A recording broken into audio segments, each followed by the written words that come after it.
Hello दोस्तों, आज की इस वीडियो में हम आपको हिंदी मॉडल सेट का ऑब्जेक्टिव प्रश्न बताने वाला हूं। तो आप लोग फटाफट वीडियो को लाइक करके वीडियो को पूरा देखो और इन सभी प्रश्नों को याद कर लो, क्योंकि सभी प्रश्न आपके बोर्ड परीक्षा के लिए हैं। जैसा कि आप लोगों को पता होगा कि इस बार का जो 12th एग्जाम हुआ था उसमें 12th के जो भी प्रश्न पूछा गया था वो सभी के सभी प्रश्न मॉडल सेट से संबंधित है। ठीक है, उसमें 80% क्वेश्चन आपके मॉडल सेट से लिया गया था, क्योंकि आप लोगों को पता है कि 2021 में जो एग्ज़ाम होने वाला है उसमें कुछ चेंजिंग किया गया है। अब आपको हिंदी में जहाँ 50 ऑब्जेक्टिव मिलता था वहाँ अब आपको 100 ऑब्जेक्टिव मिलेगा और 100 में से 50 ऑब्जेक्टिव को टिक लगाना है। ठीक है, तो उम्मीद करता हूँ कि आप लोग इस वीडियो को ज़रूर पूरा देखोगे और इन सही प्रश्नों को याद भी कर लोगे। ठीक है, तो चलिए हम वीडियो को स्टार्ट करते हैं और आप लोग फटाफट वीडियो को लाइक कर दो और चैनल पर नए हो तो चैनल को सब्सक्राइब कर दो। ठीक है, अगला हम क्वेश्चन को स्टार्ट करने से पहले मैं आपको बता दूं दोस्तों, यहाँ पर सबसे पहले आपको समझ लेना है। ठीक है, ये सभी स्टूडेंट के लिए है, यहाँ पर समझने वाली बात सभी स्टूडेंट के लिए है। ठीक है, कि यहाँ पर क्वेश्चन यहाँ पर कह रहा है कि प्रश्न संख्या 1 से 100 तक के प्रत्येक प्रश्न के साथ 4 विकल्प दिए गए हैं, जिनमें से एक सही है और इन 100 प्रश्नों में से किन्हीं 50 प्रश्नों का उत्तर मतलब देना है। ठीक है, मतलब उत्तर चुनकर अपने OMR शीट पर मतलब घेरे के अंदर आपको पेंट करना है। ठीक है, तो 100 ऑब्जेक्टिव प्रश्न मिलेगा। ठीक है, तो आप लोग समझ गए होंगे। तो चलिए वीडियो को स्टार्ट करते हैं और क्वेश्चन को बताते हैं। ठीक है, तो यहाँ पर पहला क्वेश्चन दोस्तों, यहाँ पर ध्यान से देखिएगा। पहला क्वेश्चन है दोस्तों कि भीमराव अंबेडकर के विख्यात भाषण एनिलिएशन ऑफ कास्ट का रूपांतरण किसने किया।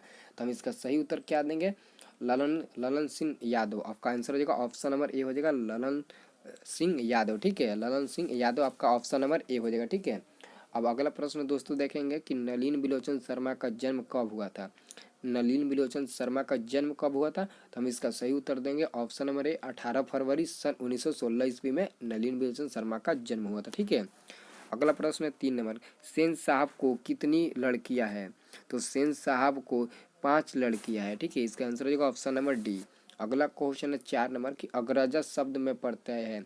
अग्रजा शब्द में प्रत्यय है, इसका हम सही उत्तर देंगे ऑप्शन नंबर सी अजा। अजा अग्रजा शब्द में प्रत्यय होता है। ठीक है, याद रखना। अगला क्वेश्चन है यहाँ पर दोस्तों 5 नंबर की मदन किसका बेटा है। मदन किसका बेटा है, तो मैं आपको बता दूं मदन गिरधर लाल का बेटा है।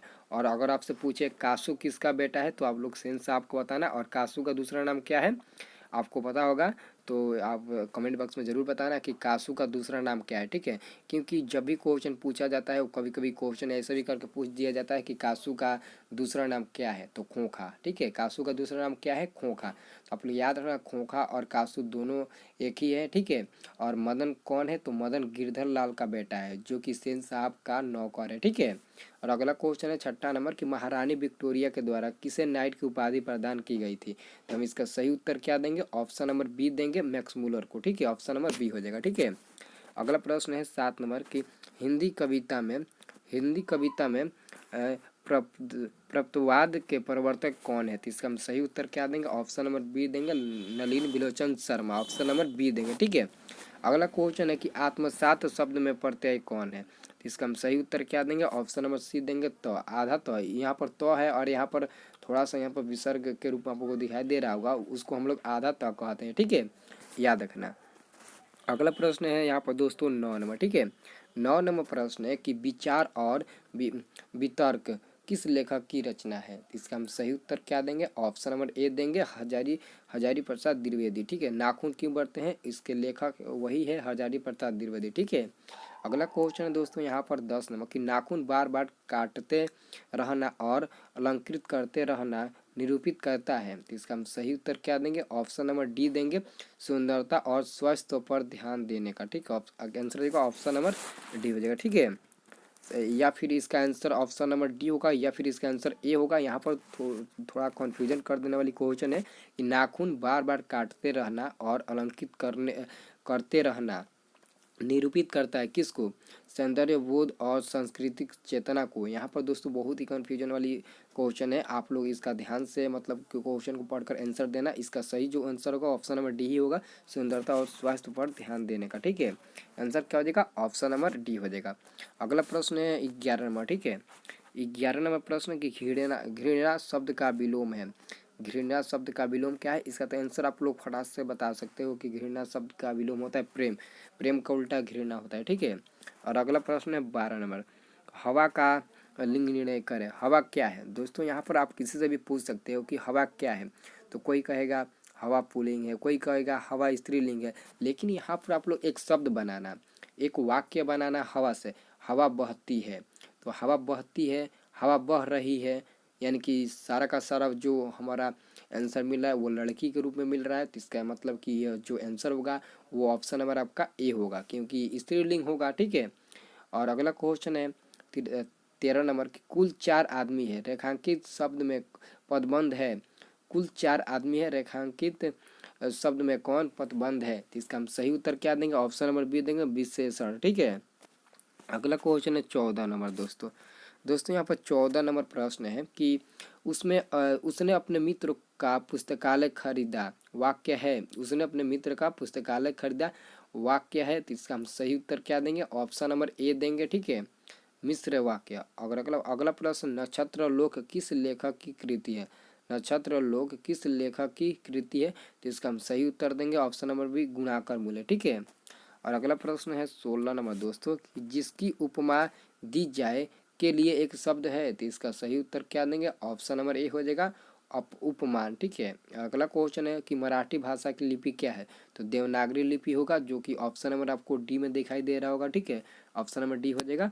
और दोस्तों यहाँ पर मैं आपको एक क्वेश्चन पूछ रहा हूँ, जिसका आंसर आपको लोगों को कमेंट बॉक्स में बताना है कि मराठी भाषा किस राज्य में बोली जाती है। हो सकता है ये क्वेश्चन आपके बोर्ड परीक्षा में इस बार पूछ दे। आप लोग कमेंट करके फटाफट बताइए तो कि मराठी भाषा किस राज्य में बोली जाती है ज़्यादा तौर पर। ठीक है।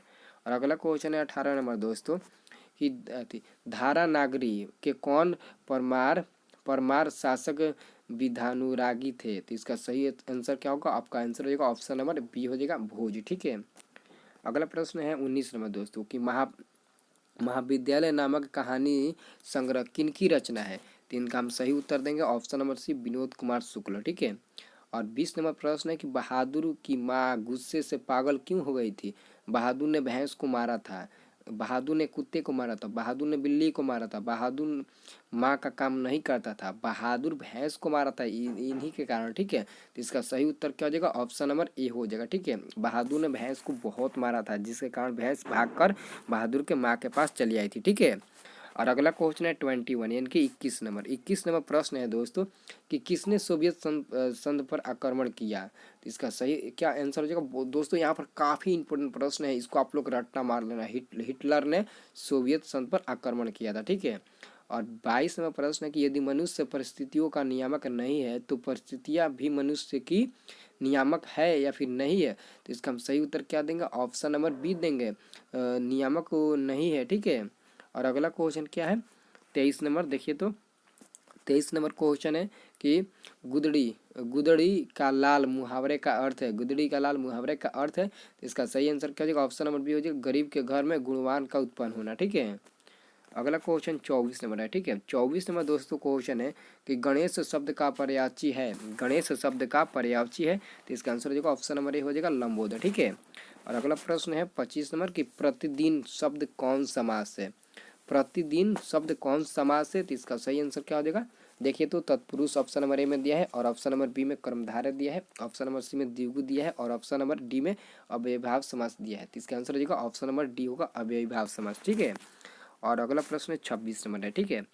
26 नंबर प्रश्न है कि यशोधरा शब्द का संधि विच्छेद है। यशोधरा शब्द का संधि विच्छेद है। तो इसका आंसर बिना सोचे समझे आप ऑप्शन नंबर ए पर टिक लगा देना, यश प्लस धरा। ठीक है। और 27 नंबर प्रश्न है कि इनमें शुद्ध वाक्य कौन है? आप लोगों को मतलब कि इसमें चूज करना है कि कौन शुद्ध वाक्य है। शब्द तो केवल संकेत मात्र है, शब्द तो केवल संकेत है, शब्द तो केवल संकेत मात्र ही है, या फिर इनमें से कोई नहीं? तो इसका सही उत्तर क्या देंगे? ऑप्शन नंबर बी देंगे, शब्द तो केवल संकेत है। ठीक है। अगला प्रश्न है 28 नंबर। ठीक है। 28 नंबर आपका जो बुक का कविता है उसमें का ये क्वेश्चन है आपके बुक में का। ठीक है। 28 नंबर प्रश्न है कि कवि घनानंद किस बादशाह के यहाँ मीर मुंशी का काम करते थे? तो यहाँ पर देखिए तो Mohammad Shah Rangeela, option number B में दिया होगा। तो इसका आंसर हम ऑप्शन नंबर बी पर टिक लगा देंगे। ठीक है। अगला प्रश्न है 29 नंबर कि जन्म के 6 घंटे बाद किनकी माता का देहांत हो गया था? दोस्तों यहाँ पर बहुत ही इंपॉर्टेंट क्वेश्चन है कि जन्म के 6 घंटे बाद ही उनकी माता का देहांत हो गया था। वो कौन थे? वो कौन ऐसे महान व्यक्ति थे जिनके जन्म होते ही 6 घंटा बाद उनकी माता का देहांत हो गया यानी कि मृत्यु हो गई। तो इसका आंसर हो जाएगा ऑप्शन नंबर बी हो जाएगा सुमित्रानंद पंत, ठीक है, जो भारत माता के लेखक भी है शायद में, ठीक है। और अगला प्रश्न है 30 नंबर, ठीक है। 30 नंबर क्वेश्चन है दोस्तों कि फावड़े फावड़े और हल राजदंड बनने को है, यह पंक्ति किस कविता की है। इसका हम सही उत्तर देंगे ऑप्शन नंबर ए हो जाएगा जनतंत्र का जन्म, ठीक है, रामधारी सिंह दिनकर इसके लेखक है, ठीक है, याद रखना। आप सभी चैप्टर का नाम और उसके लेखक का नाम भी याद रखना, क्योंकि आपके परीक्षा में वहीं से ज़्यादातर पर ऑब्जेक्टिव प्रश्न पूछे जाएंगे, ठीक है। अगला क्वेश्चन है दोस्तों, एक वृक्ष की हत्या कविता की तो कविता किसकी रचना है। तो कुंवर नारायण, ऑप्शन नंबर क्या हो जाएगा सी हो जाएगा कुंवर नारायण, ठीक है। और अगला प्रश्न क्या है दोस्तों 32 नंबर कि बीरेन डंगवाल का पहला कविता संग्रह है तो दुष्चक्र में सृष्टा, ऑप्शन नंबर ए हो जाएगा, ठीक है। और अगला प्रश्न है 33, ठीक है। 33 नंबर प्रश्न है दोस्तों कि प्रकृति सौंदर्य की कविता के लिए विख्यात कवि है। तो इसका भी सही आंसर क्या हो जाएगा, तो इसका भी सही आंसर हो जाएगा ऑप्शन नंबर बी हो जाएगा सुमित्रानंद पंत, ठीक है।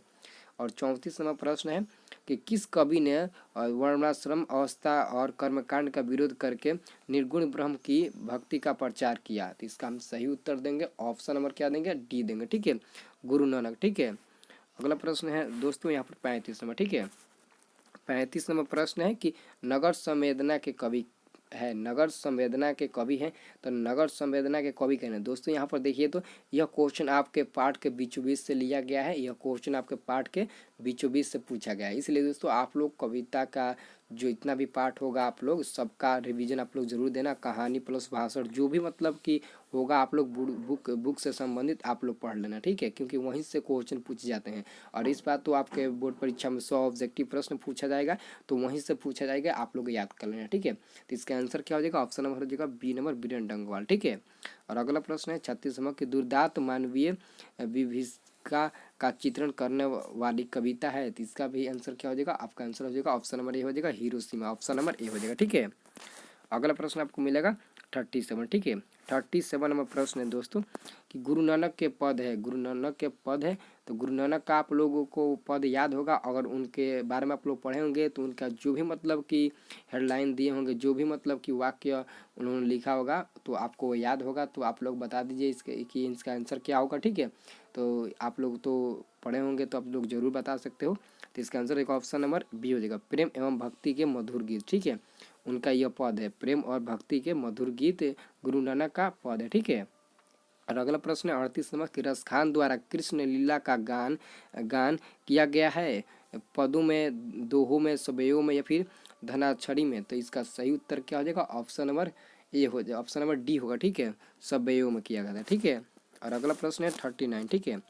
39 प्रश्न देखिए तो दोस्तों यहाँ पर 39 नंबर प्रश्न है कि कवि प्रेमघन द्वारा अधिकांश काव्य रचना किस भाषा में की गई थी।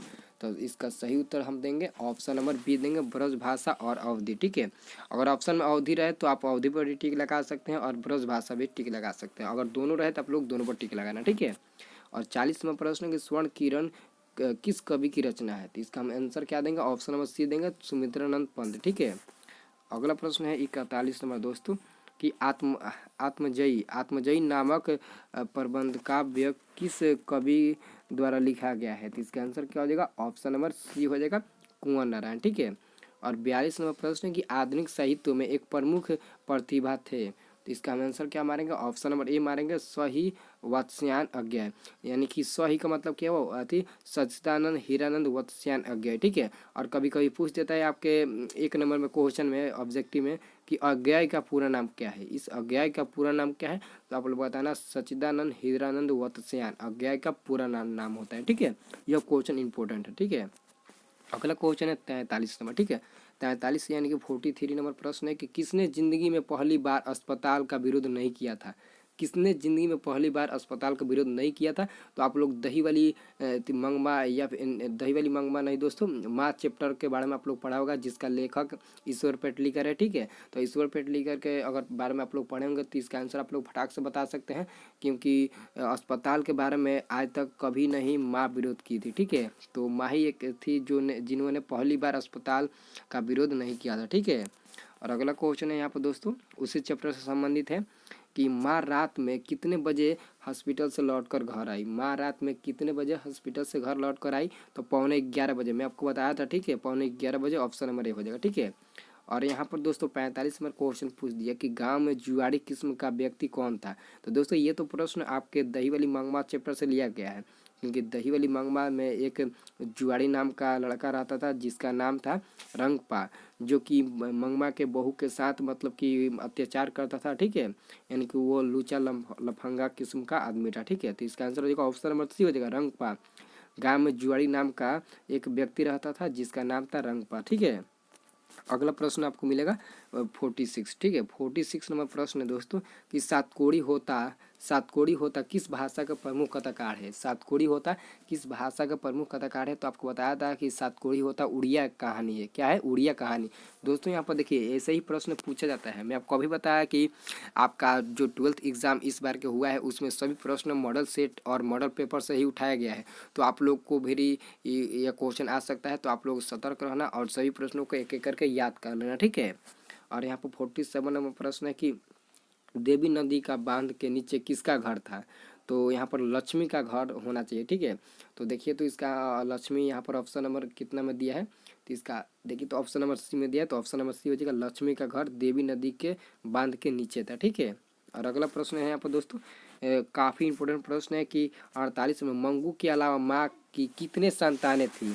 मंगू के अलावा माँ की कितने संतानें थी। तो दोस्तों आपको पता होना चाहिए कि मंगू जो थी वो जन्म से पागल थी, और मंगू की माँ की कितने संतानें थी, तो आप लोगों को पता होना चाहिए, ठीक है। तो इसका आंसर हो जाएगा ऑप्शन नंबर ए हो जाएगा 2। लेकिन दोस्तों यहाँ पर कन्फ्यूजन कर देने वाली क्वेश्चन है कि मंगू के अलावा माँ के कितने संतानें थी। तो कभी कभी ऑप्शन में 4 रहता है कि माँ के कितने संतानें थी, तो आप लोग 4 टिक लगाते हैं, ठीक है। क्या लगाते हैं हम? 4 टिक लगाते हैं, ठीक है।